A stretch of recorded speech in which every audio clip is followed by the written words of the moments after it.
നമസ്കാരം. Raf talk ഫുട്ബോളിലേക്ക് അവർക്കും സ്വാഗതം. ട്വിസ്റ്റ് എന്ന് പറഞ്ഞാൽ ഇതാണ് ട്വിസ്റ്റ്. ഒടുവിൽ മാഞ്ചസ്റ്റർ സിറ്റിക്ക് ഒരു പോസിറ്റീവ് റിസൾട്ട് എന്ന് കരുതിയിരുന്ന ഇത്തിഹാദിലെ ആരാധകർക്ക് നിരാശയോടുകൂടി മടങ്ങേണ്ടി വന്നു. 88 മിനിറ്റ് വരെ ഏകപക്ഷീയമായ ഒരു ഗോളിന് മുന്നിലായിരുന്നു. പിന്നീട് അമാദ് ഡിയാലോ പെനാൽറ്റി വിൻ ചെയ്യുന്നു. ബ്രൂണോ ഫെർണാണ്ടസ് ഗോളാക്കുന്നു. അമാദ് ഡിയാലോ തന്നെ ഗോളടിക്കുന്നു. 2-1 വിജയം മാഞ്ചസ്റ്റർ യുണൈറ്റഡ് മാഞ്ചസ്റ്റർ സിറ്റിക്ക് മേൽ നേടുന്നു.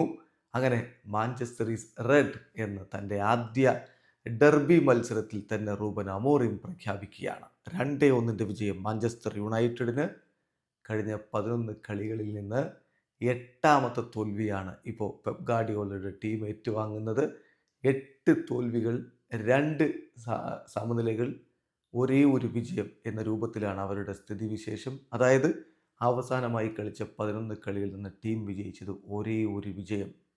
സിറ്റിക്ക് കാര്യങ്ങൾ വീണ്ടും വീണ്ടും അവതാളത്തിലേക്ക് പോകുന്ന കാഴ്ച. ഏതായാലും ഈ മത്സരത്തിൽ ഗാർഡിയോളാണ് സിറ്റിയുടെ ഗോൾ കണ്ടെത്തിയതെങ്കിൽ മറുഭാഗത്ത് ബ്രൂണോ ഫെർണാണ്ടസും അമാദ് ഡിയാലോയുമാണ് ഗോളുകൾ കണ്ടെത്തിയത്. സിറ്റിയുടെ മൈതാനത്ത് വെച്ച് നടന്ന മത്സരത്തിൽ എർലിംഗ് ഹാലൻഡും ഡോക്കുവും ഫിൽ ഫോഡനും KDBയും ബെർണാഡോ സിൽവയും ഒക്കെ ചേർന്നുകൊണ്ടാണ് സിറ്റിയുടെ മുന്നേറ്റങ്ങൾ നയിച്ചതെങ്കിൽ മറുഭാഗത്ത് മേസൺ മൗണ്ടും ഹോയ്ലൻഡും ഡിയാലോയും ഒക്കെ ചേർന്നുകൊണ്ട് യുണൈറ്റഡിൻ്റെ മുന്നേറ്റങ്ങൾ നയിച്ചു. പക്ഷേ കളിയുടെ തുടക്കത്തിൽ തന്നെ 10-14 മിനിറ്റ് ആകുമ്പോൾ തന്നെ മൗണ്ടിന് പരിക്കേറ്റ് പുറത്തു പോവേണ്ടി വന്നു. വീണ്ടും ഇഞ്ചുറി.